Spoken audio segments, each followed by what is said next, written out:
How's it going, everybody? It's me, Shane, and I'm here to give you another House of the Dragons Game of Thrones episode review. Today's episode is episode 6, The Princess and the Queen. Oh, goodness and gracious. Before we go any further, please do not forget, hit that like button. All your engagement really matters, especially to me. Please do not forget to leave a comment down below. I'd love to hear what you guys think. Subscribe if you're new here, but hit the notification bell even if you aren't new here so you can get notified of more videos just like this one. Oh boy, a lot of times when I just do these things where I just talk about character by character, sometimes it goes great. I'm just so pissed at that ending. And not necessarily saying this is a bad episode. Like, I'll do my out of 5 later. But let's just talk about this. Let's go character by. Let's talk about how much. And I'm gonna apologize. I might use a tiny bit of foul language. I'm try to switch it up with some funny alternatives. Christian Cole sucks big D. Like, I don't even know what to even say to this. So, we're 10 years in the future, everybody. So, say bye-bye to those younger actresses for Alicent and Ray, and actually Leonard and Rhaenyra. We got the grown-ups now. They're all 27, 28 in this part of the story. Now, because of the research that I've done, I know that there's a lot of stuff that was not shown that was written down in the Dance of the Dragons book that happened, that led to people's marriages and things like that, and where we are today, which is fine, unless you're a book reader unless I like when they take stuff from source materials and then makes people happy. I'm like that when it comes to my comic book movies and stuff like that. So, I'm not gonna pretend like if I read the books that I wouldn't care. So I'm okay with some deviance as well. But we remember last episode, right? Cole's punk ass was trying to take his own life. God, what's the proper thing for me to say to not get tried to unalive himself. He viciously attacked and unalived Joffrey. The guy's name was Joffrey Lonmouth. I only know this because I had to look up my research, which is why we had Leonard name Ray's newest baby Joffrey after his lover. Seems like everybody wants to make fun of Adam Levine, but man, it seems like a lot of people naming children in the Game of Thrones world after lovers. Even Damien's twin daughters by Rhaenyra, one of them is named after Ray. I'm just saying. Oh boy. But Cole sucks. So in our opening, Ray's giving birth. Third kid, third son. She hitting them threes, baby. She hitting them threes. But the baby got brown hair. Now, initially, people would be like, hey, well, what's wrong with the baby having, brown hair? These folks inbreed. Remember that. King Cornelius, Mr. Lord Cornelius, and Ray, the other Ray, Leonard's mom, they had white hair. So when they do the uglies, apparently all supposed to come out as white hair. Well, Ray had done the ugly. It never explicitly said, but we know this happened. She did the ugly with Sir Harwin. Y'all remember Harwin from episode 4 and last episode where, he saw the princess outside. He's like, yeah, just go along. Like, this dude was cool. Harwin strong. His father, he's the hands of the king. His brother is the cripple. I will never say his real name because he is a crippled F. Crippled F. Not giving him any respect. And if you watched this episode already, you already know why. And if you're watching my review to know what happened, hey, thank you. Even Cole just, when talking about the transgressions of Ray with with Harwin by discussing it with Alicent. He calls her a vile spider, calls her a cunt, and it's just like, so y'all had sex. Granted, she may have pushed you a little bit.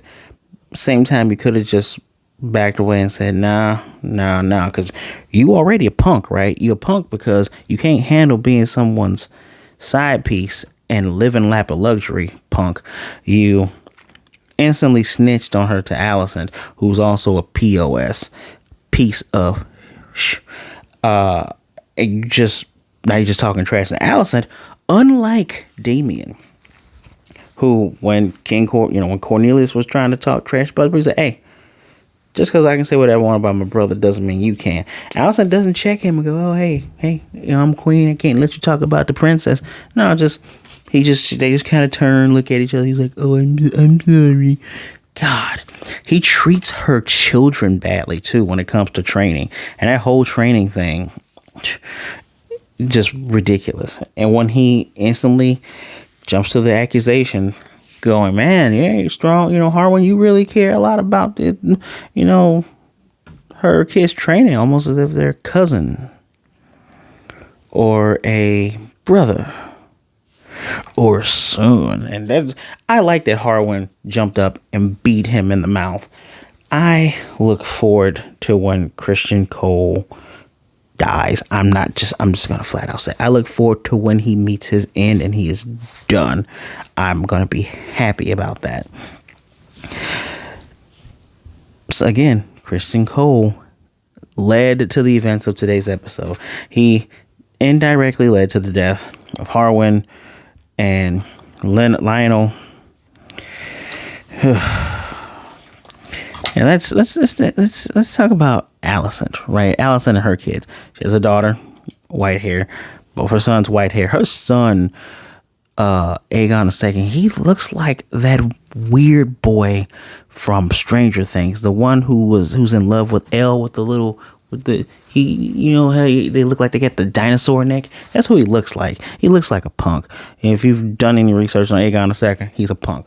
So kid looks like a punk. He led his.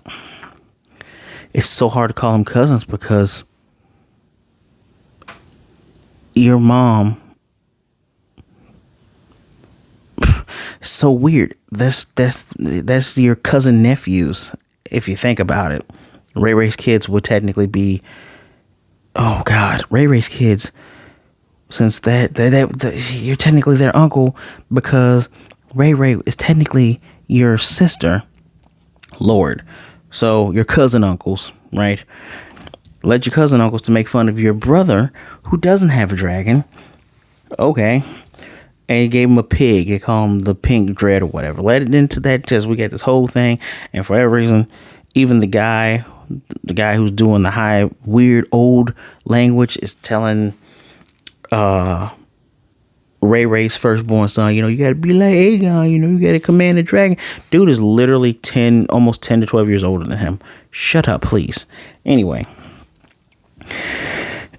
And Aegon, we get to see this kid beating it out of a window when his mom comes in. And again, Alicent is so bitter. And so you mean to tell me Alicent has gotten this bitter because Ray lied to her about having had sex? Are you bitter because she had sex with Cole and lied to you about having sex, period? Are you mad because she took the tea from her father? Why would you take the tea if nothing had happened? Are you mad about that? Are you mad about your king husband who sent the tea anyway because, he said he believed you and believed you're in belief of her and you had belief in her and you're upset? Are you mad because you're in a loveless marriage that your father pushed you into and now you're pushing your son going, hey, if she takes that throne, she's gonna kill all of us. You're gonna think she's gonna be kind. You're literally doing the same thing your father did. You had a chance to break the chain. And if anybody takes any lessons from this show, and I know a lot of you probably don't because you don't care about the violence and the sex and the politics, don't let certain chains continue in your family. This is just, she's pushing this boy, and the boy don't even care about it. He legitimately doesn't want to be the next heir. Like, what of it? Let her have it. I don't want it. And she's still so stupid to the point where she's gossiping with Cripple Strong, my strong hand. Cripple Strong actually he has a club foot, so I'm not getting up and doing that. Cripple Strong to the point where she goes, I wish my father was the hand again, because just like, well, he wouldn't be partial, but he'd be partial to me. Talking to this dude about his own dad who tried to resign because Harwood beat the crap out of Christian Cole, who's the king of the Knights of blah, blah, blah, blah, blah. It's all of the politics and stuff is what doing you people in. Let's just call a spade a spade. You're literally being done in by the politics. Alicent, you listened to your dad and you knew what was going on was wrong. You knew boning your friend's dad was wrong. And you're carrying on wrongly with your son. And now she acts all surprised when Cripple Strong comes in and goes, oh, well, yeah, no, my dad and Harwin, they died. Oh, stuff happens. He got literal prisoners and cut off their tongue as part of, I guess, being loyal or whatever. He even has his own insignia that's a bee. I sincerely hope that whatever happens to him in the book doesn't happen here. I want him to be viciously and horribly ended. Hate this guy. He even talks about how having children's a weakness. Oh, why? And Alicent, you're still dumb. You're like, I didn't ask for this. He's like, but you kind of did. You've aligned yourself with the wrong people because you think you don't have allies when you could have. Was it your dad being pushed out that led this? You still don't. You have turned so much with your giant forehead having ass. You turned so much. To here it is what it is. Even to the point where Ray, who knows that literally everything she's doing now, people are talking about it and gossiping and whatnot. She's like, hey, all right, how about I propose marriage, my son, your daughter. It'll strengthen our houses. You and I used to be friends once. And whatever transgressions I've done to you, I'm sorry. And even Alicent, again, just goes, well, we'll consider it. And King V's like, yo, let's do this. The king turns a blind. I didn't put him in my list of people out to talk about, but he turns a blind eye to all of it. And I like Lionel, because to the point where Alicent wants Lionel to just say, yo, the reason why I'm resigning is because my son had sex with your daughter, the princess, 3 bastard kids. It's not right. I feel like I cannot help. I can't be impartial, which is absolutely wrong. Lionel, despite him being very sexist, every advice he's given has been correct. Literally, if King V just wasn't thirsty for a son, wife would be alive, wouldn't have been left vulnerable for Otto to come in. One second, if he would have listened to Lionel, married Lenore instead of his brother marrying her, things would be a lot different. Your daughter would actually be more open to talking to you. Just so many people being selfish and stupid. Now let's talk about my girl Ray. I'm team Ray all the way. She lets her husband Leonard, he lets him do whatever. And it seems like within the 10 years that they've had their agreement, today, this episode is the only time where she actually puts her foot down. It's like, look, people, there's a storm coming. People are surrounding me. You want to go off and fight again because there's fighting in the Stepstones? No, I need you to stay here. And he's like a good sailor, leaves before the storm. And she had to basically use her, her princessly might and says, no, you stand. Flat out. That's it. And I loved when she said, you drank the rarest of wines. You've had the best meals. You've had your fill of the finest boys, and I didn't care. And even at the end of this, when Harwood has to be exiled instead of killed, just exiled, she's like, let's just go. Let's go to Dragonstone. I should have been gone there. Yeah, after her son's like, is he my daddy? Don't worry about it. You're a Targaryen. Even though, I guess genetics in that world, you all have been so thoroughbred with inbreeding that I guess technically you should have had white hair instead of brown hair. Even though I'm pretty sure with genetics, at least one of those kids would have had white hair. I mean, look at Alicent's kids. Is her blood so weak that not one of those kids had red hair or whatever the hell hair stupid Otto's family has? I, whatever, man. Whatever. Granted, none of them look black, but I wonder if they actually chose to race swap just to show this descent, and so it wouldn't be subtle, so it could be overtly, that's not his babies. But Ray still, Ray even when she's like, let's leave, and Ned doesn't want to leave because he has a new boyfriend, and he's like, he can bring him with us. We're gonna need, and she comes with the excuse, we're gonna need as many swords as we can, and he's happy. Like Ray still hasn't turned yet. She is literally, all she's done is made a mockery of this whole political bull crap, and she plays her position. You want her to play your position? Cool. I'm gonna play my position, but I'm gonna do it on my terms. Why would I want to have sex with my cousin who obviously isn't attracted to women? Why won't I just let him be free? I can be free to do what I want. Freedom is the name of the game. But again, Alicent's so jaded, she doesn't understand freedom. I already said about Leonard being wanted to be free. Let's talk about Daemon and Rhaenyra. Man, talk about people dying by burning. She bites the dust because it was a stillborn. And I love the juxtaposition here where when King V had the opportunity, he's like, let's try to save the baby. But when Daemon's like, okay, well, what happens to the mother if you try to take the baby? She probably won't survive. And Daemon, just like, you can tell he's like, damn.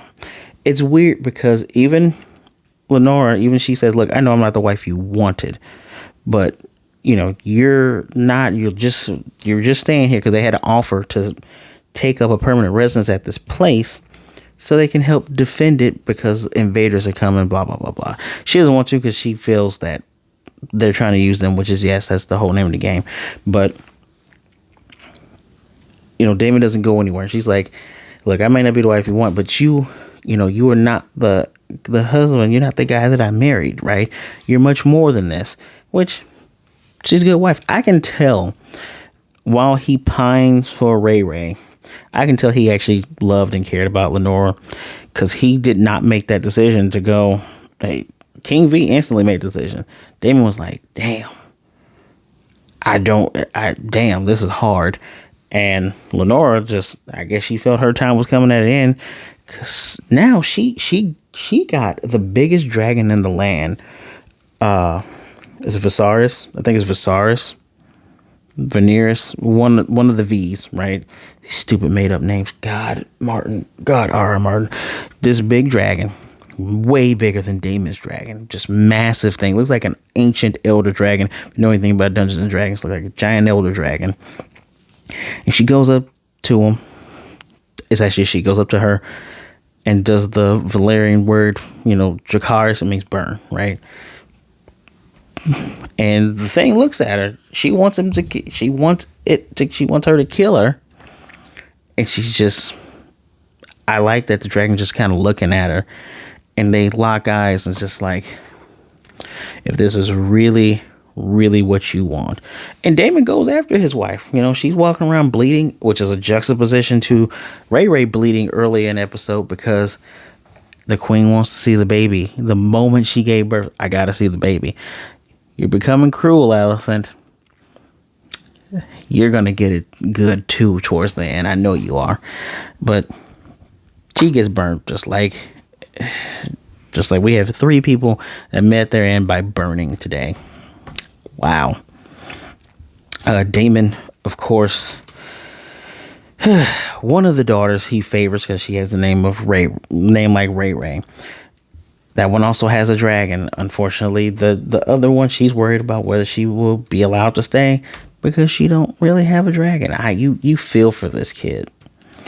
And the daughters openly mourn their mother. He seems like a good dad, though. Maybe he is lacking with one as to the other, but he seems like he actually cares about his family. Such a juxtaposition to his brother. And the thing is, he's considering staying at this place because he's like, yeah, why not let them use us? Sure, whatever political stuff goes on with them, they can deal with it. We don't have to bother with it. You can tell Damon just is tired of all of it and just wants to be happy. It's like his own tumultuous nature has caught up with him 10 years later, and he's tired of all this stuff. I already talked about strong not being strong. I already sprinkled that in with cripple strong. Just, you're willing to kill your dad and your brother. Wow. Just wow. And that's the thing that I don't understand why Alicent didn't catch on. Anybody that's willing to talk trash about their family, like actual trash, actual garbage trash about, well, my dad should go, and everybody knows about my brother doing, he sucks, and he even says his father is too honorable, which is like, no, Cole punk ass is too honorable. He's too hung up in, I shouldn't. Oh boy, you wanted it though. Although he was forced, at the same time he was forced, but still, come on, man. It's just something to never trust a punk ass like that. Never trust a punk ass like that. But yeah, just why would you trust a guy that trash talked his own dad? And he was the first step to starting the descent with Alicent. Forever being manipulated. And I'm going to be very sad if I see something like, if I see Ray go on a decline. Ray's kids are nice. I feel bad that, Harwin is gone. Harwin was actually a real G. As we know, in first seasons of Game of Thrones stuff, real G's meet their end. They probably also meet their ends in seasons 3. Yes, season 3. But I was just left. I'm not dumbfounded. I left this episode being so pissed at Alicent being dumb and how B-man cripple dude is just, you're that much of an ass. And one of the cool things, though, another nice symbol is this rat. When King V is looking at his ring and looking at this other ring, I don't know what's on this other ring, but he kisses that ring first, and he just looks to his right. Looks to his right, and he sees that rat on the mantle. It's like every time this rat shows up, it's saying like, there's some turning points happening.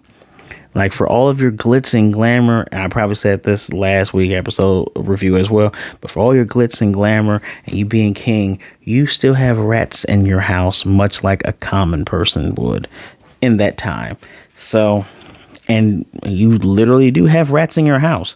I'm still surprised that King V 10 years later is still alive, even though he's bald hair and got the whole king court thing going on. But what is my rating for this? I'll give it a 4. Although the one thing that I did notice, I actually noticed the hour this time. Like in previous episodes, when it's the hour, I'm like, ooh, but I actually noticed the hour this time. Maybe it's because I'm actually getting sick of these a-holes. And I want some of these a-holes to... Christian Cole, man, if you want to deviate fully from the books, you can just get rid of him now. Get rid of him now. I am tired of seeing him. Like, he's an F-boy of the highest order. Yeah, this episode's 4 out of 5. It is not, it's not like super average, but, slightly above.